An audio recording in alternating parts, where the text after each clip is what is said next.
understand. Yes. Our kids having the entire school. Yeah. Yeah, most schools. Actually, Washington only has 1,600 or something.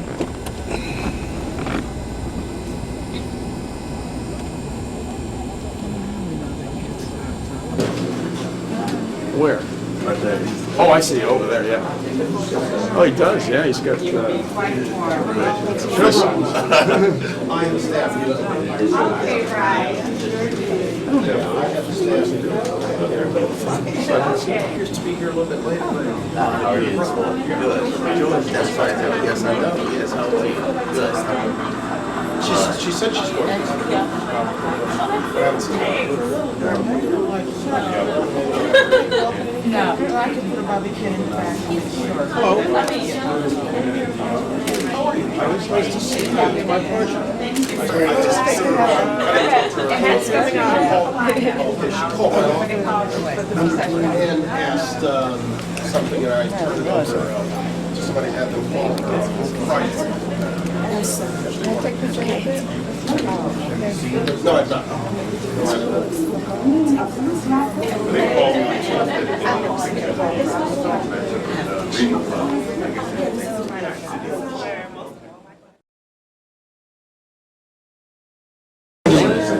Fred's filming.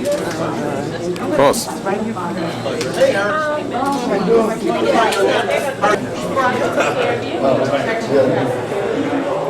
Pass left or right? Left or right? Left is correct. That is correct? Okay.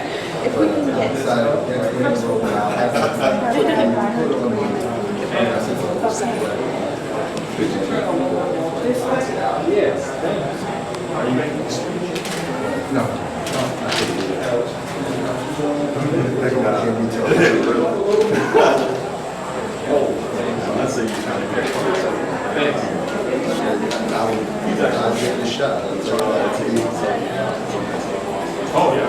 I told him Vegas.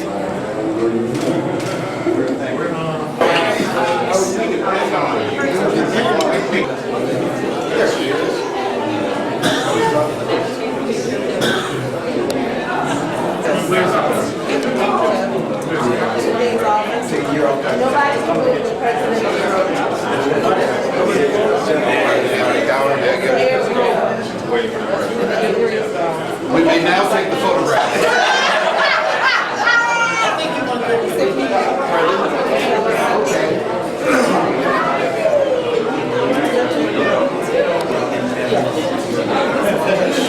I want to shine up again.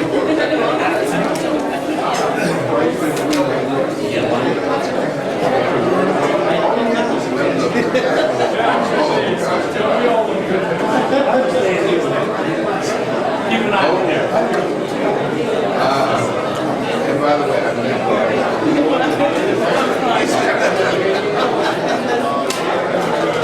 don't know. All right, here we go. All right, we'll commence. 1, 2, 3.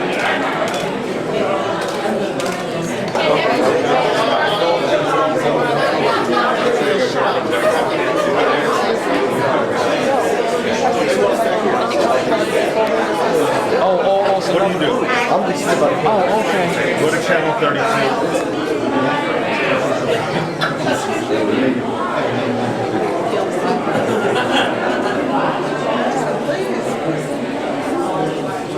Marvin, sometime today, Marvin. We have a commencement today, Marvin. That was good. Plenty of time. Here we go.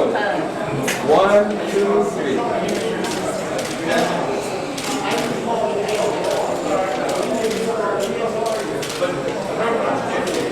Thank you. Thank you. Good. Thank you. All right. You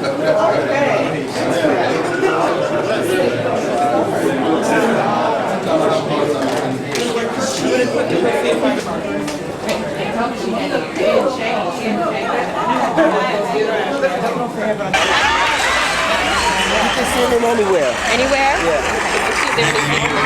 Okay. I'm trying to look for everyone else. It's a special pleasure to be sharing the spotlight with Patrick Swigert. Hold on. But we come to celebrate not only the achievements of those who've gone before us in the face of the most adverse circumstance, sure that those lives and sacrifices would not be forgotten. You have a chance to do something different, and by doing something different, if that's called innovation, and that's where great entrepreneurial success always comes from. I spent on this institution, and to be able to give something back to this institution is probably one of the happiest days in my life. All the good things that have happened to me have happened to me around this institution, so I'm proud to A black man in the first place.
Patrick Swigert.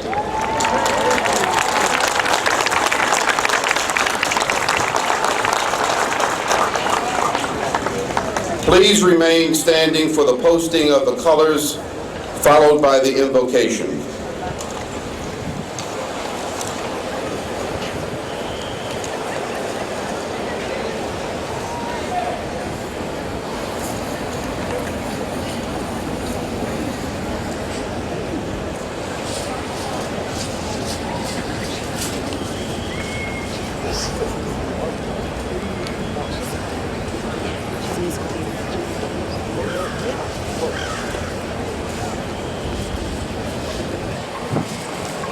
Present the colors.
Post the colors.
The invocation will be delivered by the Reverend Dr. Betty Whiten, Conference Minister of the Massachusetts Conference of the United Church of Christ.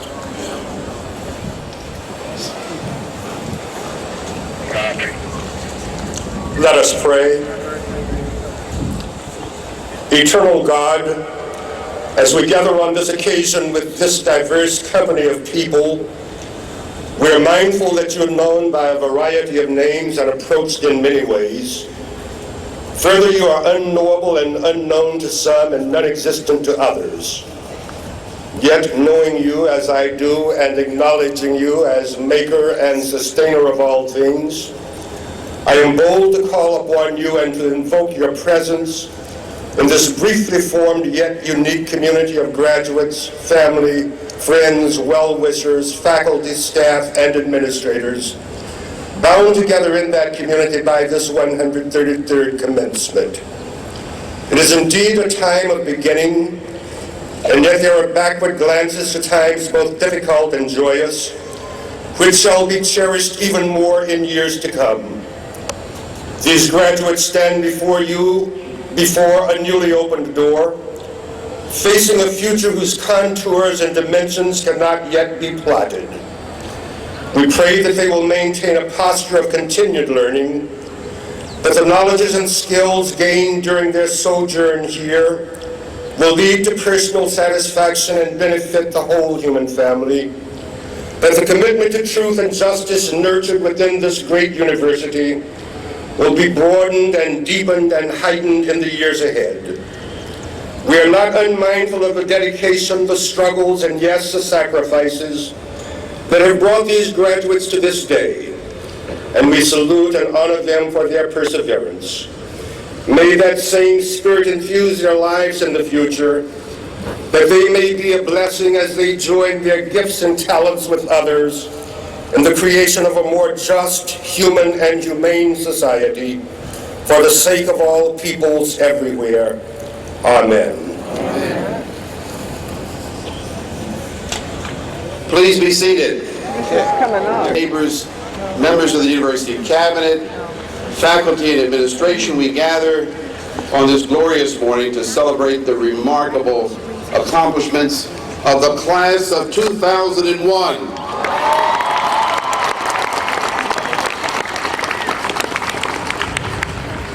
Members of the class of 2001, this is indeed your day. But before we get much further into your day, tomorrow is also a very, very special day. Tomorrow is Mother's Day. I'm going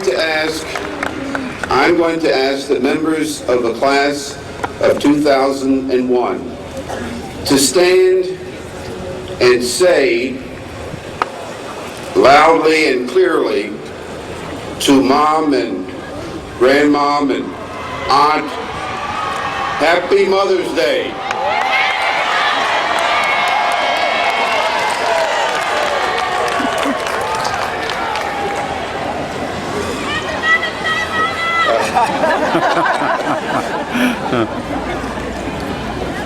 On behalf of all of the moms assembled, thank you. We come this morning to celebrate your achievements, personal and intellectual, and we rejoice with you as we mark this rite of passage in your lives. Your accomplishments are the sum total of years of hard work, sacrifice, discipline, nurturing, counseling, coaching, encouragement, and prayer. Still, you must acknowledge that you did not achieve today's success entirely on your own. There are so many to salute, and we will before the end of this program. You know each and every one of those persons who made your life just a bit easier, your life indeed possible. We salute especially our parents, our guardians, our faculty members, staff, and colleagues who together have joined to make today possible. This, the 133rd commencement, is to many of you the starting point from which your dreams take sail. To others, this day marks the culmination of an academic, spiritual, and emotional pilgrimage. Regardless of your perspective, let us agree that as a graduate of Howard University, you now begin your journeys empowered to seek the truth and distinguished by your willingness and ability to employ it in the service of others. On behalf of the university's Board of Trustees, I commend you on a job very, very well done.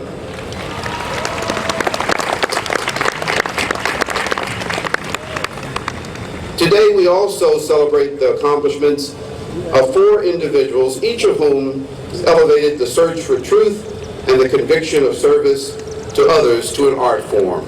And you will be hearing from each of them in turn. Mr. Harry Belafonte, Ms. Rita Dove, Mr. Bryant Gumbel, and Congressman John E. Porter. As you now turn to your future, you, the very best and brightest, I would like to take just a moment or two, as I've done in the past, to use as exemplars of all that you represent just a few of your classmates, and through their examples speak to those who may follow you and those indeed who've gone before. Let me begin with Kia Baker. We so appreciate Kia's service to Howard University and our neighboring community. As an America's Promise mentor, Howard University Student Association Outreach Director, Andrew Rankin Chapel Assistant, Student Activities Volunteer, Operation Vote Bison Coordinator, and Chaplain for the National Council of Negro Women, you have set a high standard of service for those who follow. Frederica Barrow, you marched to pomp and circumstance 45 years ago. Since then, you have experienced most of the highs and lows life has to offer. Yet through it all, you persevered. And today, in the presence of your greatest champion, Professor Emeritus Lionel C. Barrow, you earned the PhD degree.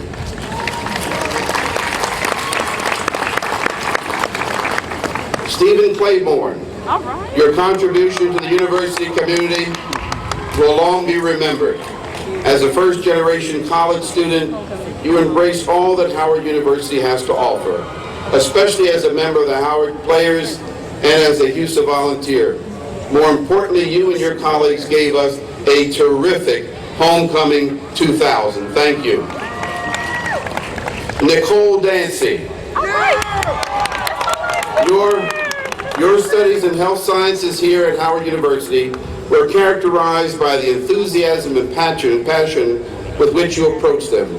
Yet your work ethic was not yours alone. It was without doubt passed on to you by your parents, especially your father, Cornell Dancy, who for so many years has worked to make Howard University commencement better than the one before.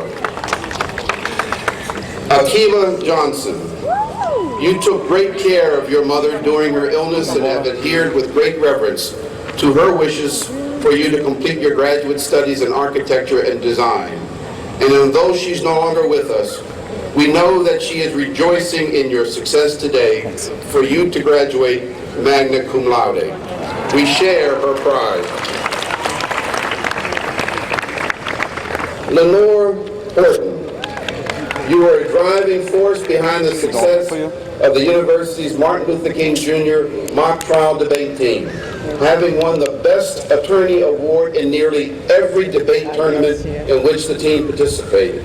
You were also driven to overcome great personal and family tragedy. Today, you, a child of rural Alabama, conclude your undergraduate work at Howard and prepare to rejoin us in the fall as a student at the Howard University School of Law. Felicia Jones, you have fought against mediocrity your entire life. You triumphed over what most would call an underprivileged childhood and took control of your life, often an uphill battle, including taking 21 hours each of the last several semesters. You spent most of your college career fighting desperately to not be an average student. Today, you certainly have mastered the course, And for all of your hard work and dedication, you will receive the Master of Science degree in Neuroanatomy with a 4.0 average.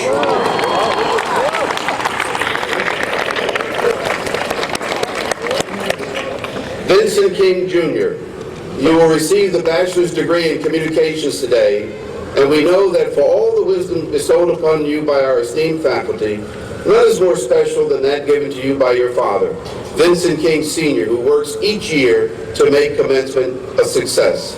This year we salute the work you have done, and indeed all of your successes to follow. Ida Mangstu, you were shuffled as a child from country to country, from Yemen to Cyprus to England to Canada, and finally to America. As a child fleeing both personal and political hardships, yet wherever you live, you have opened your eyes and heart to the people and culture around you. Perhaps your ability to see beyond circumstance and geography accounts for your ascendancy as one of America's most promising young photographers, and with a 3.64 GPA, one of Howard University's most promising young scholars.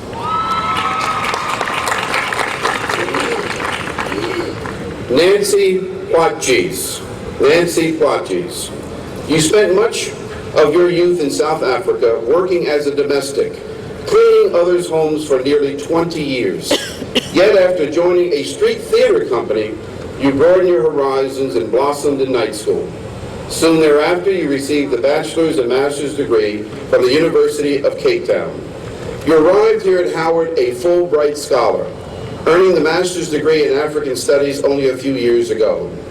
Today, you will receive the PhD degree. You embody the spirit of the new South Africa and of Howard University, bold, strong, and enduring.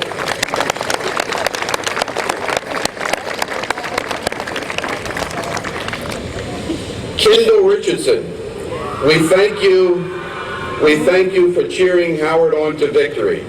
You and your colleagues never failed to encourage our teams on the field or on the court. And there were some games at which that wasn't a very easy thing to do. You have distinguished yourself as a scholar, being selected as an All-American Scholar and National Collegiate Scholar. Now that's something to really cheer about. Melissa Valley, your work as coordinator of America's Promise spoke volumes about the university's commitment to service. Even more, we thank you for your hard work as Community Outreach Director of the Howard University Student Association. You define for your classmates who follow the standards of servant leadership. Thank you. April Thomas, your reign as Miss Howard University and your passion for the arts rendered you a fantastic ambassador for Howard University. We thank you for how you've earned your legacy by your willingness to share your talents with others. And as you go forward into the community, we are confident that you will continue to exemplify the standards of excellence that characterize the Howard tradition. Now, there's so many other graduates today who I could acknowledge, but time will not permit me to acknowledge all 2,200 graduates. But let me just say a word as I acknowledge a few others, and again, as exemplars for all of our graduates. Curry Archer graduates today. Norkia Baker, Jennifer Barefoot Smith, Erica Black, Antoine Brown, Michelle Carter, Charles Coleman Jr., our undergraduate student trustee, Chris Ezel, Tasha Gibson, who did such great work at Chapel, James Harris, Yossi Bishard, Waji Jubino, James G. Keys III, Gia Marie Landry, our Rhodes Scholar finalist, Clarence McCrae, Khalil Rashid, Patrice T. Richardson, Nicole Sampson, Mark Savage, who received his Master's of Business Administration, Mr. Solano Simmons, Howard University Student Association President, Ms. Ebony Patrice Warren, Marquita Webb, Richard Wilkins, Michael Winston, our graduate student trustee, Mr. Jabari Young, Ms. Kira Young, and now one graduate who's accomplished something that had not been accomplished in the 134-year history of Howard University. Ms. Michaela Amu, today will receive 3 undergraduate degrees. Having completed each in the same academic term. She'll receive a degree in insurance, in mathematics, and in philosophy, and all summa cum laude.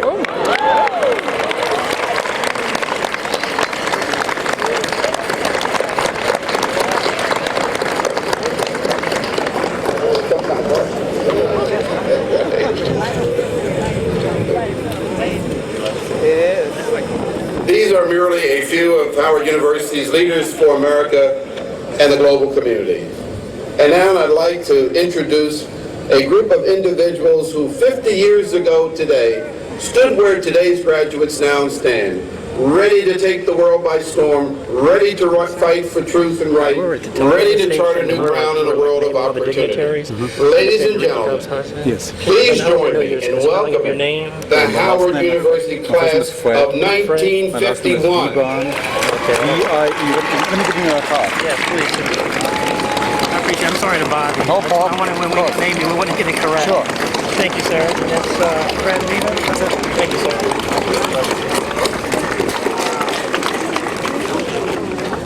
We'll be hearing from him a bit later, but special thanks to class counselor Dr. Charles Epps, who will be joining us later in the program. Let me also, as the exemplar of the class of 1951, a class that indeed met its promise, a class that indeed helped to define leadership for America and the global community, let me call to your attention and ask you to join me in acknowledging the former mayor of Atlanta, Georgia, former ambassador to the United Nations, the Honorable Andy Young. Andrew.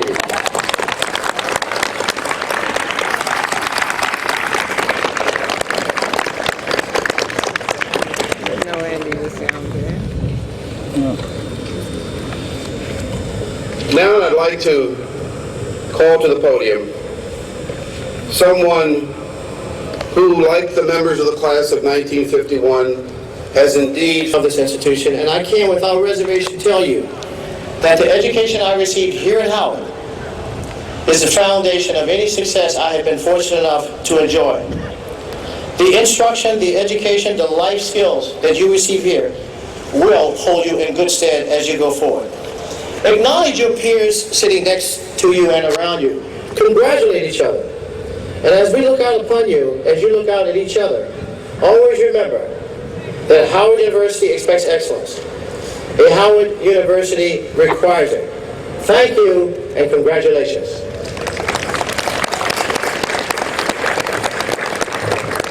Chairman Savage, thank you very, very much indeed. This morning's welcome will be delivered by the School of Social Work Master's Degree candidate, Mr. Laboni A. Workman.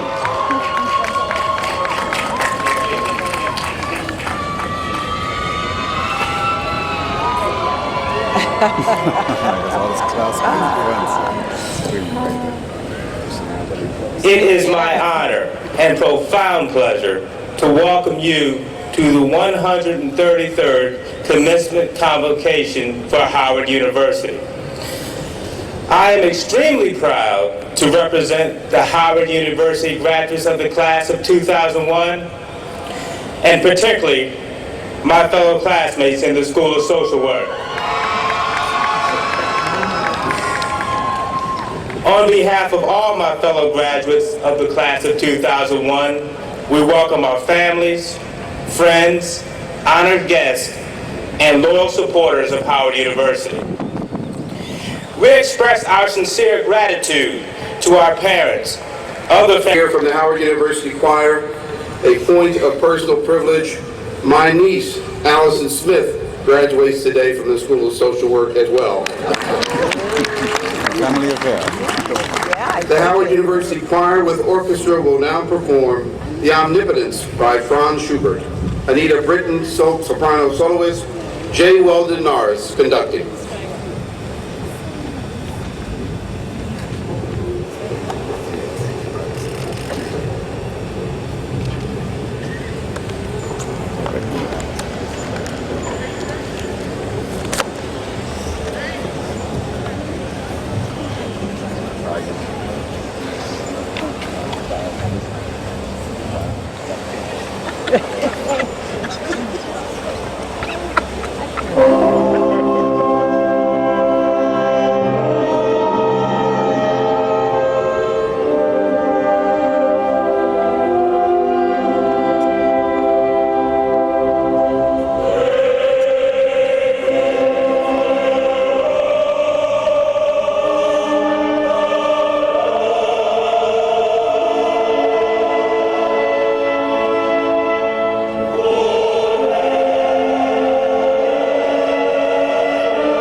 Beautiful.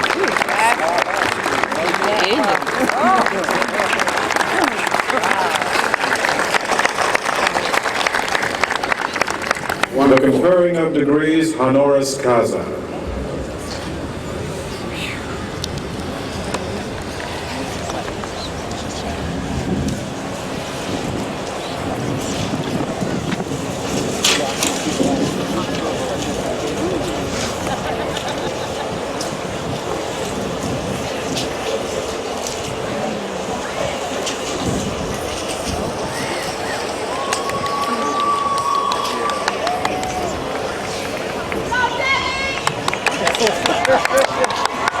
Mr. President,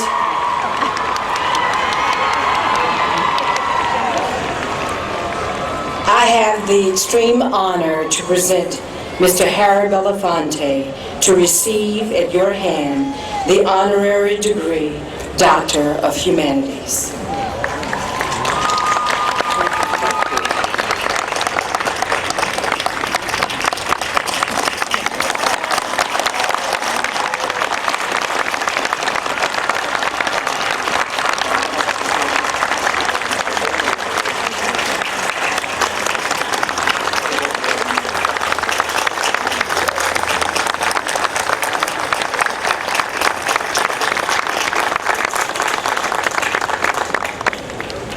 Harry Belafonte, activist, humanitarian, a consummate entertainer, you are indeed a national treasure. A remarkably talented and gifted artist, you have leveraged your formidable entertainment career to remove racial and social barriers. A concert singer, recording artist, and a movie, Broadway, television, star, producer, and director. You are one of the few and the earliest African-American entertainers whose art form crossed over and garnered broad commercial success and appeal. You worked aggressively and publicly to achieve civil rights for African-Americans in spite of the risk to your commercially successful career. The former King of Calypso, you are equally and widely known. You are equally and widely known for your charitable work with UNICEF and with USA for Africa. Through your work in popular music, you have raised your voice from Alabama to Bosnia for the rights of the poor and racially oppressed. You were first embraced by and endeared the American public in the 1950s as a singer delivering joyous songs of life and love with a wonderful Jamaican lilt. A succession of club appearances led to your first Broadway appearance in the musical John Murray Anderson's Almanac, for which you won a Tony Award. A recording contract with RCA followed, and in 1955, against all advice, you recorded your third album, Calypso, which became the first album to ever sell over 1 million copies. It contained the top 5 hit, the Banana Boat Song. In 1953, you made your motion picture debut in Bright Road, opposite the beautiful actress Dorothy Dandridge. You again starred opposite Dorothy Dandridge the following year in Carmen Jones.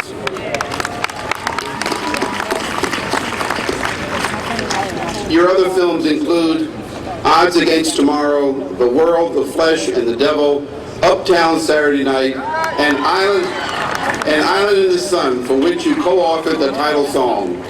In 1960, you produced and starred in a stomachal musical epic called Tonight with Belafonte, for which you won an Emmy. As a performer and human rights advocate, your most important achievements spanned both your artistic and social interests. You conceived the idea for USA for Africa, the fundraising effort that has raised more than $60 million for famine relief in Africa.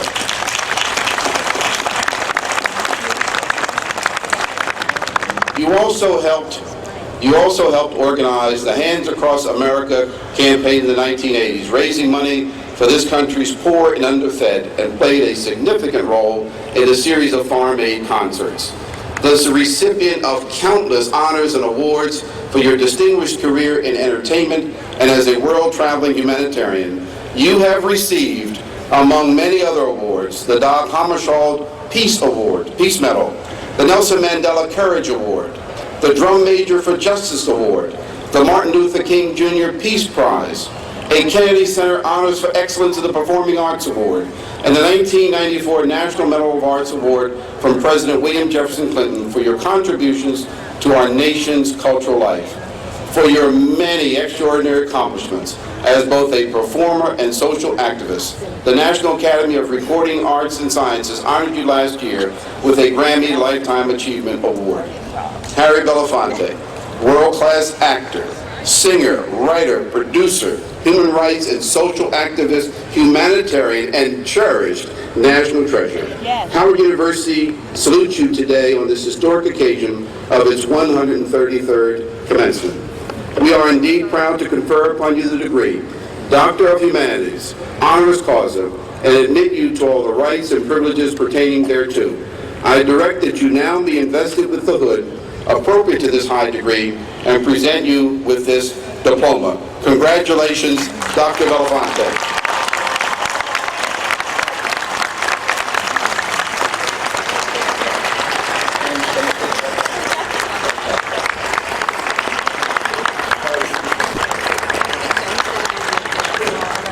Dr. Harry Belafonte.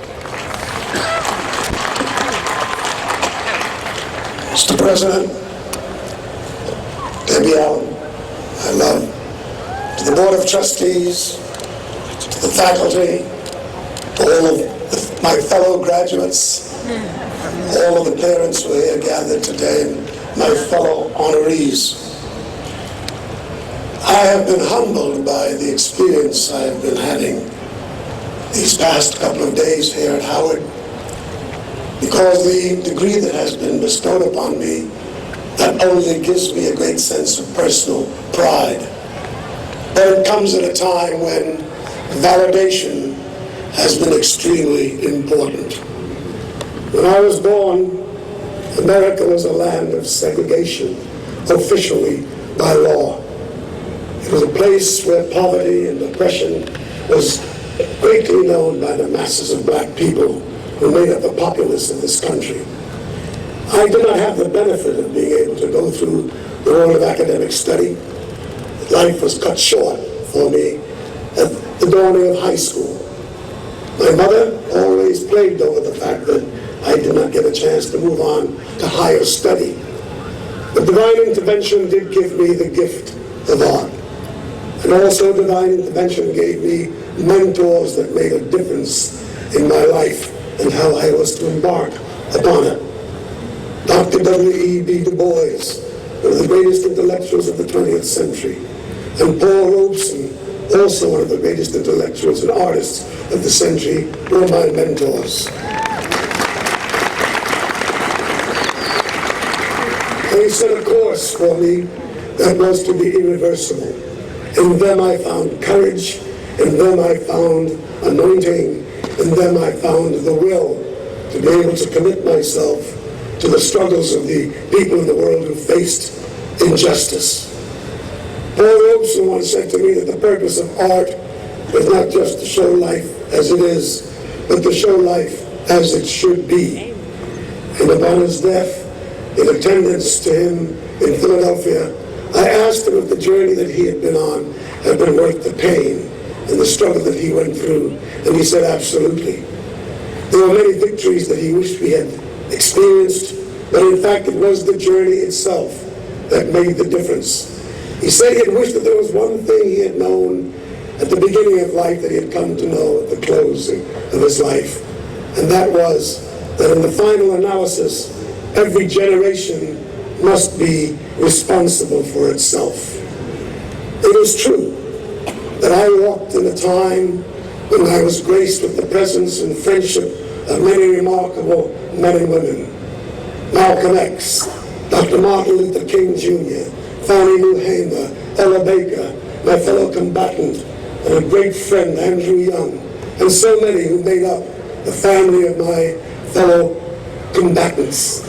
We did our task. We delivered America in a new and a better way than the way in which we found it. But that America which we delivered now sits in great jeopardy. In great jeopardy. Many gains that we have made are now in the process of being reversed. What is important about this class in 2001 is not how well you fit into the culture of greed that you will be walking into.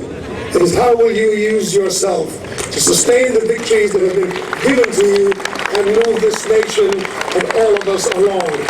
Thank you for permitting me to be a part of you in this day. You give me authenticity and you give me validation in everything I've ever stood for. I thank you.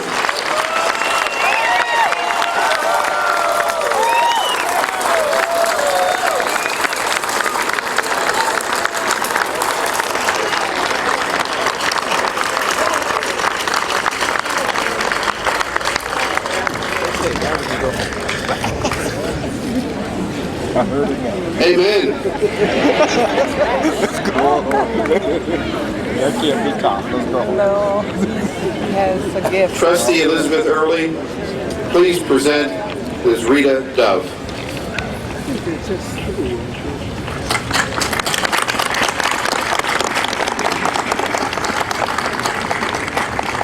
Mr. President, I have the honor to present Ms. Rita Dove to receive at your hand the honorary degree Doctor of Letters.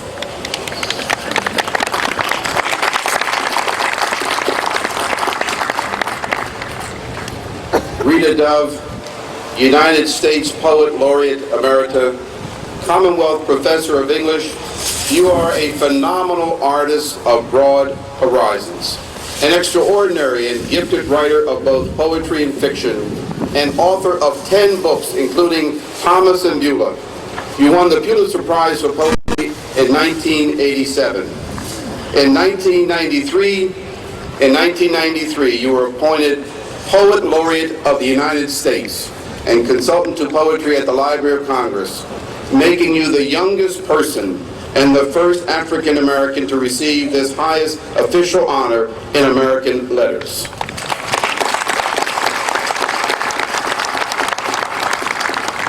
Your highly acclaimed work integrates the African American experience into a larger picture of Western cultures in the United States and Europe.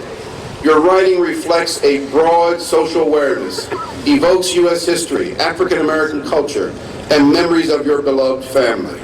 Your admiring literary critics have called your poems rich with elegant phrasing and Southern spice that blast tradition. Yours is one of our great minds, a mind that seeks for itself the widest possible play in your poetry, using an ever-expanding range of reference the most acute distinctions and the most subtle shadings of meaning. Currently the Commonwealth Professor of English at the University of Virginia in Charlottesville, you are the recipient of innumerable literary and academic honors, a literary scholar and leader personified.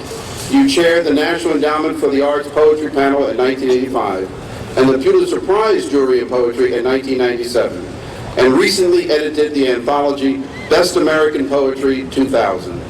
Since January 2000, you've been a weekly columnist for The Poet's Choice, which appears in the Washington Post. Your critically acclaimed poetry, which showcases your extraordinary gift of imagination, sensitivity, and creativity, has earned you fellowships from the National Endowment for the Arts, the Guggenheim Foundation, and the National Humanities Center, among many, many others. Rita Dove, a superb, gifted, imaginative, and engaged writer. Your outstanding literary works contain a synthesis of striking imagery, imagination, fable, humor, political comment, and an absolute and sure knowledge of history. Howard University honors you on this historic occasion of its 133rd commencement convocation. We are indeed proud to confer upon you the degree, Doctor of Letters, honoris causa, and admit you to all the rights and privileges pertaining thereto. I direct that you now be invested with the hood appropriate to this high degree and present you with this diploma.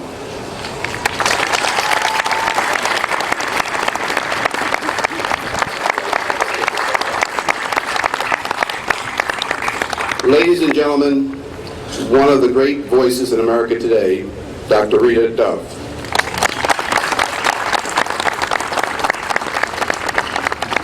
Mr. President, officers and trustees of the university, honored faculty, guests, and the graduating class of 2001. I stand here before you, thinking back, I won't tell you how many years, when I was in the same position, wondering what the world had to offer, what the world could offer, and what I could offer the world. You are entering an infinitely more difficult world, one, as Dr. Belafonte has said, is characterized by greed and avarice. And I look out today and I see open hearts and smiles, and I know that we're going to be okay in your hands. It will be hard work. I would like to leave with you a poem, since that's what I do best. Whenever you would think back and wonder where the future is going to lead you, to remember that others have stood at this position and wondered too, and what you do is take a step, one step at a time. We are all here together in this moment. We are gathered together in a moment of celebration, and you should carry this incredible pride and celebration with you as you go out into the world. Testimonial. Back when the earth was new and heaven just a whisper, back when the names of things hadn't had time to stick, back when the smallest breezes melted summer into autumn, when all the poplars quivered sweetly in rank and file, the world called and I answered. Each glance ignited to a gaze. I caught my breath and called that life, swooned between spoonfuls of lemon sorbet. I was pirouette and flourish, I was filigree and flame. How could I count my blessings when I didn't know their names? Back when everything was still to come, luck leaked out everywhere. I gave my promise to the world, and the world followed me here. Thank you.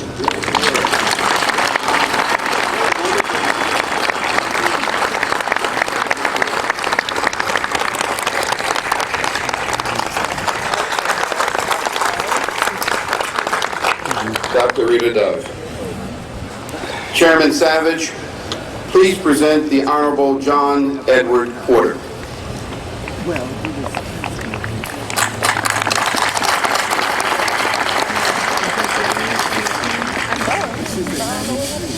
Mr. President, I have the honor to present the Honorable John Edward Porter to receive at your hand the honorary degree Doctor of Laws.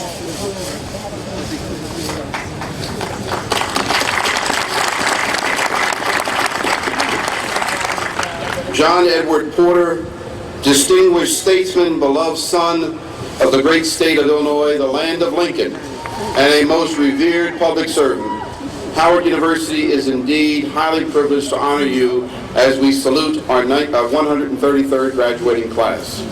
Representative of the 10th District of Illinois for 11 consecutive terms, your relentless advocacy of multiple issues ranging from federal appropriations on health and education policy to foreign operations and military construction became synonymous with the ideology that Albert Einstein once enunciated when he remarked that there was nothing he could do to change the structure of the universe, but by raising his voice he could help in the greatest cause of all, goodwill among humankind and peace on earth.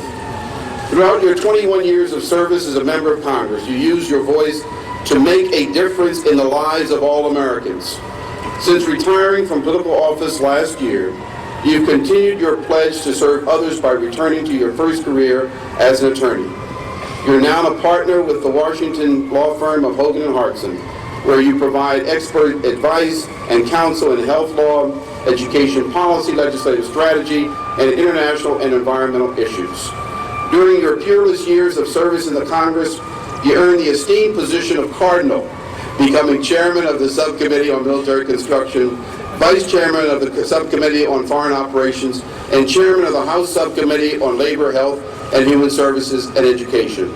In this capacity, each year you face the daunting challenge of balancing a budget requiring bipartisan support for such complex issues as higher education, health, Medicare, research, science, and labor.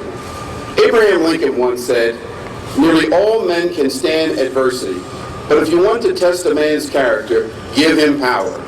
As chairman, you successfully used your power to champion a vast array of causes in the interest of humanity, including staunch support for Howard University.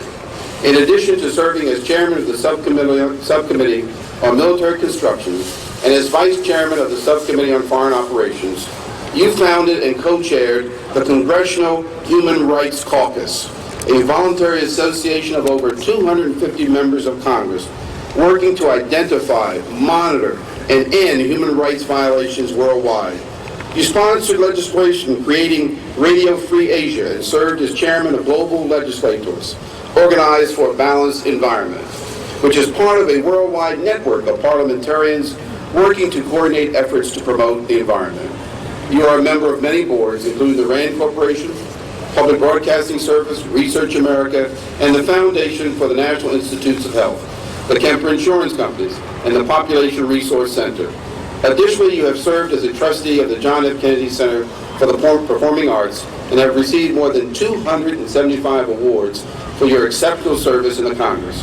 The Honorable John Edward Porter, extraordinary public servant, national leader, and global humanitarian, Howard University pays homage to you today on this historic occasion of its 133rd convocation. Now for all of my colleagues, all of the members of the class of 2001, who will look back with affection and respect on the iLab, on the new law school library, on the new health sciences library, on support for our medical school, on support for undergraduate research. When you look back and you think of the support that we've received over time, think of John Edward Porter as one of the individuals who made it possible.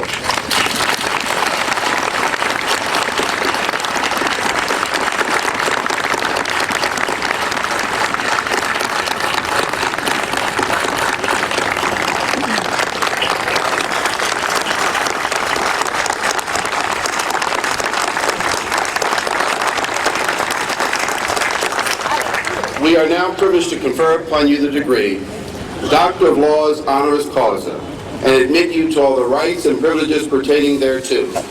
I direct that you now be invested with the hood appropriate to this high degree and present you with this diploma. Congratulations. Dr. John Edward Porter.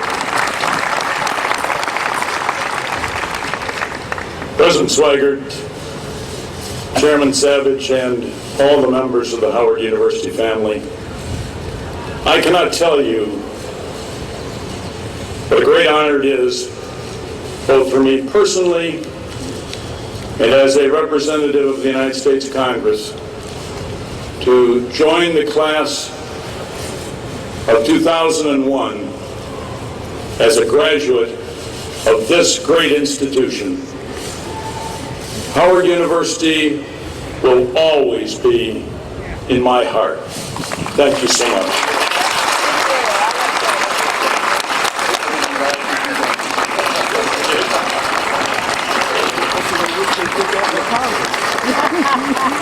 A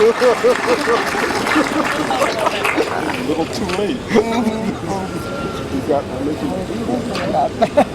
Trustee Dennis Hightower, please present Mr. Bryant Charles Gumbel.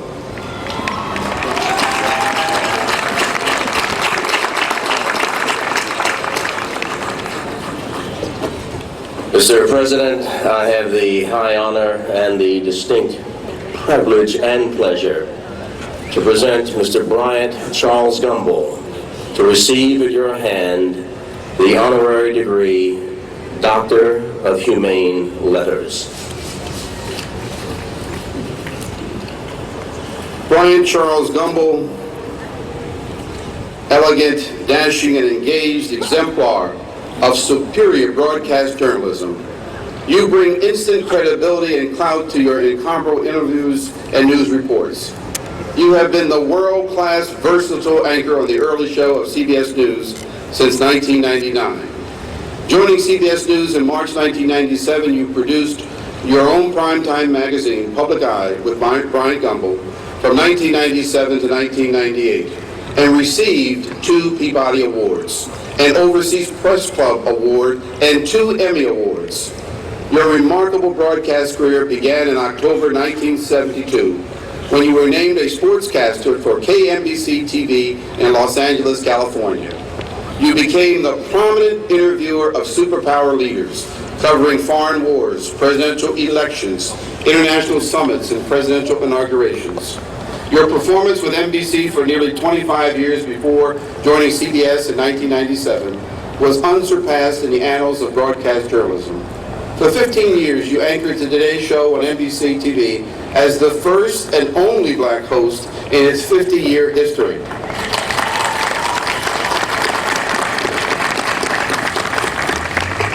Finally, leaving nothing out of bounds, you won 8 Emmy Awards for your sensational show, Real Sports with Bryant Gumbel. For your stellar and unique reporting in the area of foreign affairs, you were awarded the Edward R. Murrow Award for outstanding foreign affairs work from the Overseas Press Club for your probing interview of top Kremlin officials in September 1984. You also received an Edward Wingtall Award Prize for diplomatic reporting and a George Foster Peabody Award for your reporting efforts in Vietnam. As the recipient of an impressively diverse array of credits and honors, you have received the highest honor of the United Negro College Fund, the Frederick D. Patterson Award, as well as the Martin Luther King Jr. Award from the Congress of Racial Equality. Three NAACP Image Awards, the International Journalism Award from Trans-Africa, Africa's Future Award from the U.S. Committee for UNICEF, the Leadership Award from the African American Institute, Best Morning TV News Interviewer, the Washington Journal Review 1986, the Trumpet Award of the Turner Broadcasting System Incorporated, and numerous other awards and citations. You have raised as well nearly $8 million for the United Negro College Fund through the annual Bryant Gumbel Walt Disney World Celebrity Golf Tournament. Each year this money is used to provide scholarships to outstanding young men and women, enabling them to pursue their academic dreams at colleges and universities affiliated with UNCF. You also serve unselfishly as a board member for the United Negro College Fund, the United Way of New York City, and your alma mater, Bates College. Bryant Charles Gumbel, your many extraordinary achievements as a professional broadcast journalist exemplify the supreme core value of Howard University, excellence.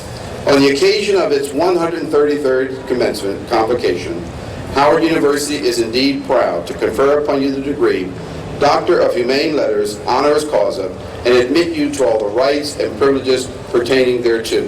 I now direct that you be invested with the hood appropriate to this high degree and present you with this diploma. Congratulations, Dr. Gumbel.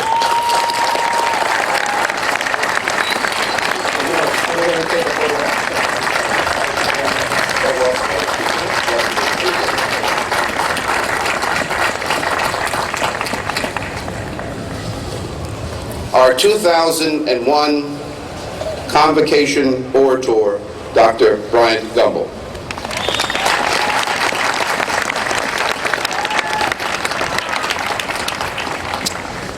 President Swigert, Chairman Savage, and members of the Board of Trustees, distinguished faculty and alumni, my fellow honorees, parents, friends, well-wishers, and graduates of the class of 2001, I am humbled by the chance to come before you this morning. To deliver a commencement at Howard University is a responsibility I do not take lightly, and I thank you for the opportunity. So let me begin with the three-word promise that is nearest and dearest to the hearts of all graduates each spring, and that is that I'll be brief.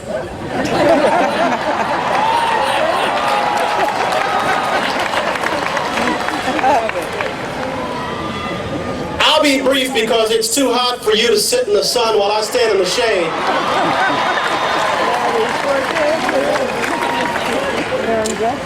I'll be brief because I know you're anxious to get your degree, and according to the schedule, I'm the last thing standing between you and it. I'll be brief because I've never known a soul who could recall the words of a commencement speaker beyond a few short years of their graduation. And lastly, I'll be brief because graduation should be celebrations, and I don't want to spoil yours. Truth be known, I attended my very first graduation ceremony in this city 50 years ago. I was about 3 years old, and my daddy was graduating from Georgetown Law. He was a poor, black, Southern Catholic guy who had served 4 years in the Philippines in World War II. He'd come home to realize his dream, only to see his dream collide with the realities of the Jim Crow South. Denied admission to the law schools of his native Louisiana, he'd come north to raise a family, get a degree, and pursue his ambition. He did all that and more until he passed away just 20 years after that graduation. I was way too young to understand the word commencement then, but not too old to appreciate its meaning now. For every graduate, it represents a new beginning, an entree into a society that will demand a lot of you. For graduates of color particularly, collegiate commencements represent not just an achievement that is still all too rare among our people, but also a responsibility that comes with your newly earned status as one of our educated elite. 36 years ago, in times that were very different yet still much the same, President Lyndon Baines Johnson stood right here before this institution's graduating class of 1965. And speaking of what he then called the American Negro, noted that the majority of them represented another nation. He said that much of the Negro community is buried under a blanket of history and circumstance, and that it is not a lasting solution to lift just one corner of that blanket, that we must stand on all sides and we must raise the entire cover if we are to liberate our fellow citizens. Together we've all come a long way since LBJ spoke here. Nominally we're no longer Negroes, now we're blacks, African Americans, and more of us are learned and more successful than ever before. Still, that so much of what LBJ said is still true today is a sad commentary on America, we know that.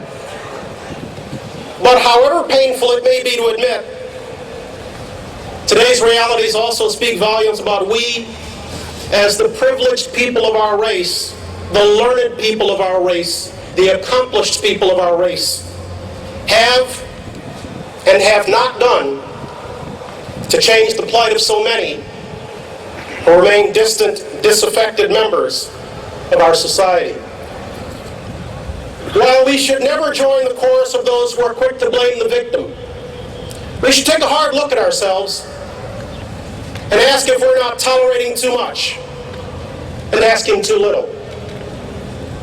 The realities of American life have made it easy and understandable for all of us to note the obstacles, to bemoan the circumstances, to despise the aggressors and debate the statistics. But at some point, we who are privileged to have an education, and we who are fortunate enough to know better, have to step forward and accept, if not some blame for the plight of our own, then at least a modicum of responsibility. We've got to be able to ask ourselves not just why Johnny can't read, but also why Johnny doesn't think it's cool to read. We've got to be able to question not just our unacceptable rates of unemployment, but also acknowledge that too many see no value in work. It's not enough for us to cite the troubling numbers of black folks in jail. We've got to confront and combat the reality that too many young people see jail time as some kind of badge of honor. And it's not enough for us to applaud our athletes and our entertainers, but also question why so many look to them and only to them for answers.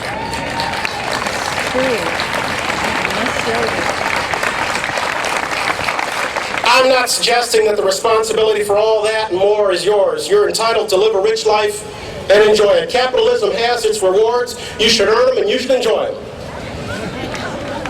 But if all you're going to seek is a superficial Ebony magazine view of life, one that accentuates only your cars and your clothes, then somebody's going to be standing here another 36 years from now, once again bemoaning the plight of our people.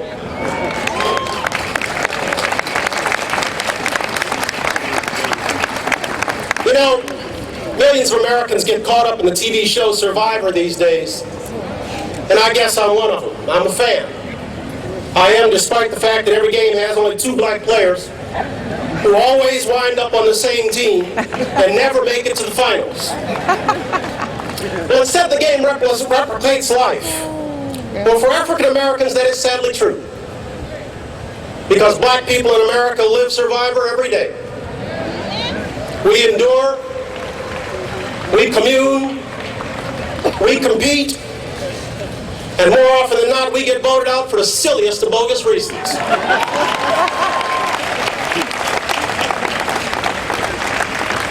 If we fit in, we're too white. If we don't, we're too ethnic. If we're quiet, we're too moody. And if we speak up, we're too arrogant.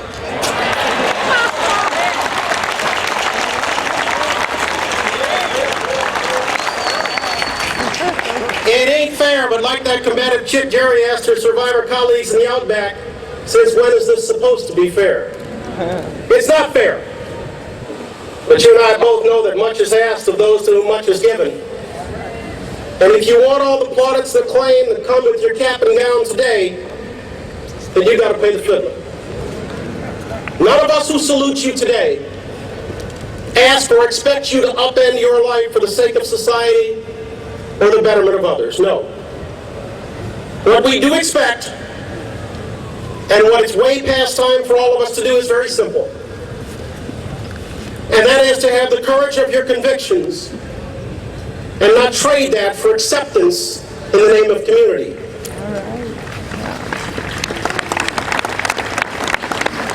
The activist and actor Ossie Davis says, "You should never sell more of yourself in one day than you can buy back at midnight." I like that. It suggests that loyalty is a good and wonderful thing, but that it needn't and shouldn't involve a diminution of your standards for the sake of fitting in. Absolutely. Hanging with your boys and keeping it real certainly have their place. But it's better for you and all concerned that you lead rather than follow. And that you be willing to do so even at the risk of being ostracized. If all any of you are going to do is graduate in name only, graduate only in an educational sense, we're going to continue to fail all our people who cling to some lower rungs of society. That so many still do is the end result of many factors, but it's time we admitted that one of those factors is a sad lack of true leadership and an unwillingness to lead our own. What that means is you don't accept less and excuse it in the name of color. That you don't condone wrong in the name of race. That you not oblige ignorance for the sake of camaraderie. That you not applaud a lack of civility for fear it's uncool. That you regard women as friends and mothers and accord them the dignity they deserve. That you not only talk about respect, but also recognize it as a two-way street. And that you actually use your intelligence and exercise your education, even when it risks being different. If ever there were a time for tough love among our own, now would be a good time to start. Because quite frankly, in today's world, if you ain't the lead dog, the view never changes. And even the most valid complaints can become excuses in time. This morning, as you close out your college life and you look towards your future, you may well be wondering what kind of a future you face, what your place in it will be, and what kind of success you'll find. The dream is, I'm sure, complete with all the amenities of a well-heeled life, a giant home, a German car, a bank account, several comedies. That will dominate your lives. I hope they'll get your order straight at the drive-thru. I hope you'll find the items you want when they're on sale. I hope you're in the right checkout line when the supermarket's jammed. And I hope you're never in the wrong place at the wrong time. I hope you'll enjoy some good books, taste some fine wines, see some fun movies. I hope you'll enjoy some breathtaking views and travel a world that is still amazing. I hope you'll keep your spirits up and your blood pressure down. I hope you'll learn that falling in love and bouncing back are parts of the same equation. And I hope you'll learn there's no such thing as a normal life. There's just life. I wish for you a fun job that fulfill you in ways you can't imagine right now. I wish for you close friends who will fill your days with laughter and your nights with excitement. I wish for you home cooking and great takeout. I wish for you an imagination that knows no bounds, but an ego that's under control. I wish for you enough success to keep you proud and enough failure to keep you humble. I wish for you a home of which you can be proud, and maybe even a pet who will ignore your faults. I wish for you long walks with someone you love, and short trips on planes you'll hate. I wish for you the unconditional love of a child and the unmatched pride of a parent. I wish for you the strength to show weakness and the wisdom to show common sense. And I wish for you a life with as little pain as possible. Orson Welles once noted that happiness is not a right, it's an achievement. You realize one magnificent goal today, but your greatest achievements are still before you. Along with your parents, teachers, and friends, I congratulate you, and I wish you all the best as you embark on the journey of a lifetime. May God be with you.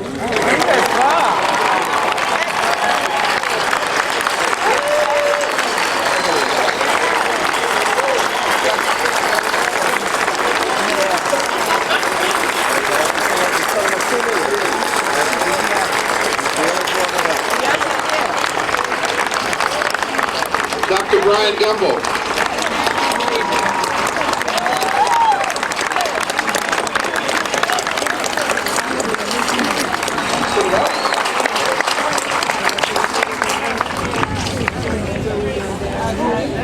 Now the Howard University Choir will perform Scandalize My Name.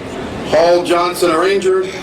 Keith Craig, tenor, soloist. Are we going to be here another hour? I don't think so.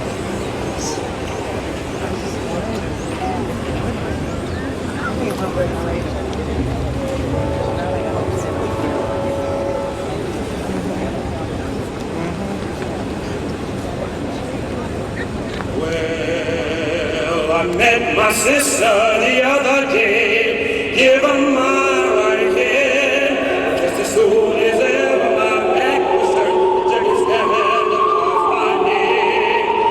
Call that a sister, call that a sister, call that a sister, no. Do you call that a sister?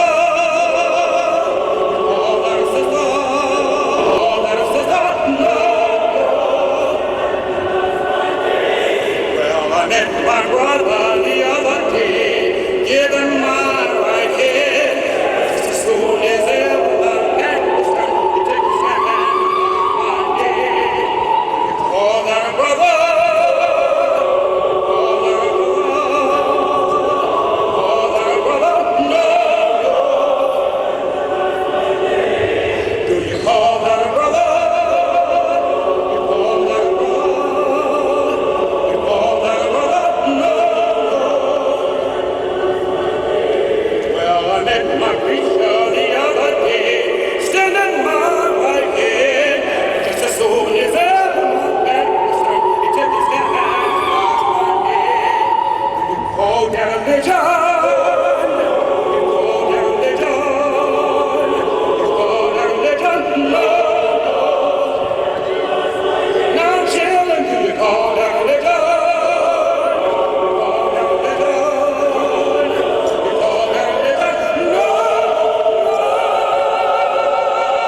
Keith Craig and Dr. J. Weldon Norris in the Howard University Choir.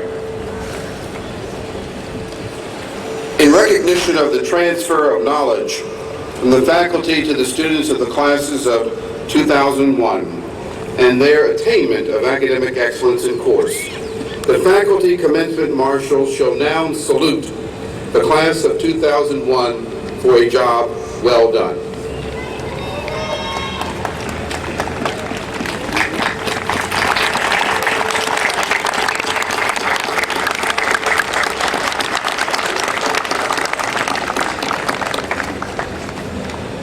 Thank you, faculty.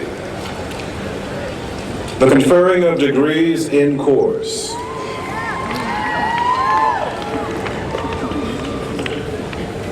In the College of Arts and Sciences,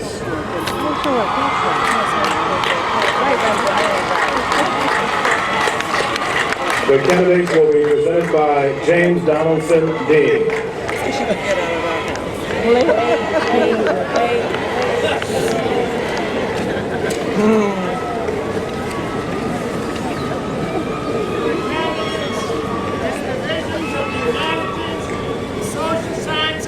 And the natural sciences for the degrees from the College of Arts and Sciences. Please stand.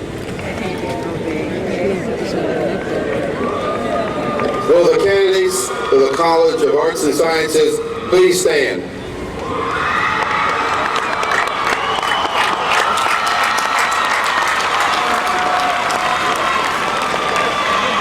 The candidates in the divisions of the humanities, the social sciences, and the natural sciences in the College of Arts and Sciences for the degrees of Bachelor of Arts and Bachelor of Science, upon recommendation of the Dean and faculty of the College of Arts and Sciences, and by virtue of the authority vested in me by the Board of Trustees of Howard University, I do now confer upon you the degree Bachelor of Arts and Bachelor of Science as indicated before your name, with all the rights, privileges, and duties pertaining thereto.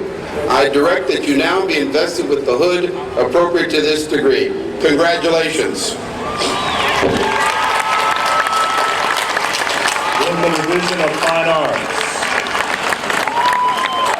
Will the candidates in the Division of the Fine Arts for degrees from the College of Arts and Sciences please stand?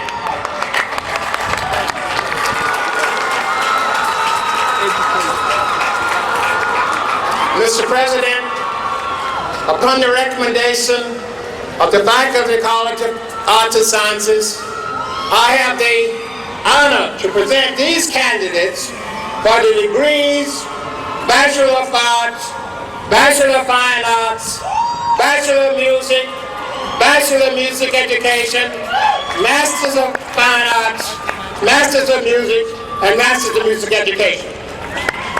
Candidates in the Division of Fine Arts in the School of Arts and Sciences for the degrees of Bachelor of Arts, Bachelor of Fine Arts, Bachelor of Music, Bachelor of Music Education, Master of Music, Master of Fine Arts, and Master of Music Education. Upon the recommendation of the Dean and faculty from the College of Arts and Sciences, and by virtue of the authority vested in me by the Board of Trustees of Howard University, I do now confer upon you the degree Bachelor of Arts, Bachelor of Fine Arts, Bachelor of Music, Bachelor of Music Education, Master of Music, Master of Fine Arts, and Master of Music Education. Will candidates for degrees from the School of Education please stand? And will the mother of Prince Jones please stand, Dr. Jones?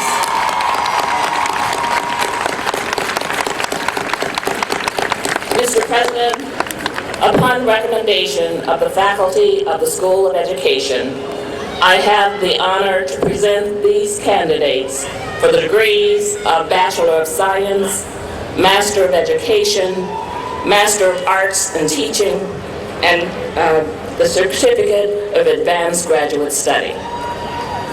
Candidates for the degrees of Bachelor of Science, Master of Education, Master of Arts and Teaching, and the Certificate of Advanced Graduate Study.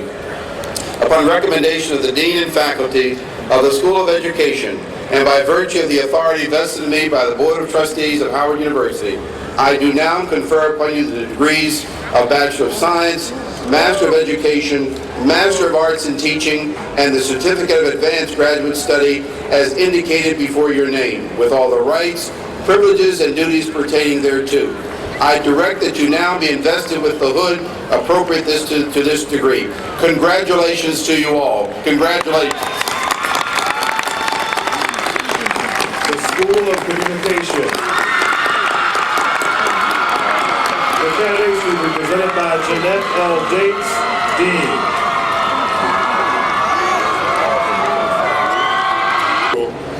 I have the honor to present these candidates to receive the degrees of Master of Arts in Public Administration, Master of Computer Science, Master of Engineering, and Master of Science. Candidates for the degrees of Master. Charles Lockett.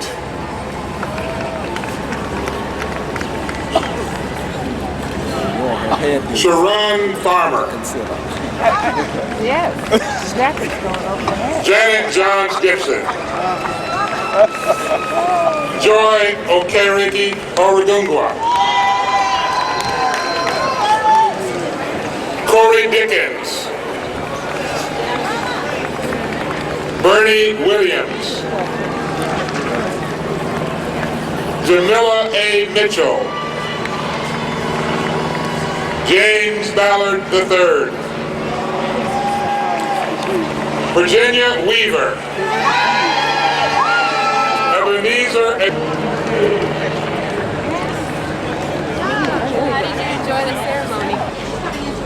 It has something.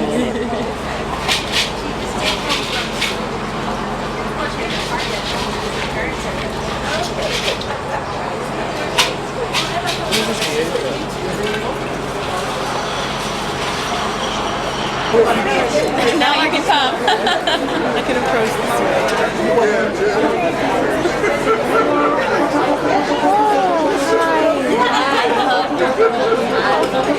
Did you find all your stuff? I think so. Yeah, I got my hood, I got my bag, I get to take off my medal now. Yeah. Oh, yeah.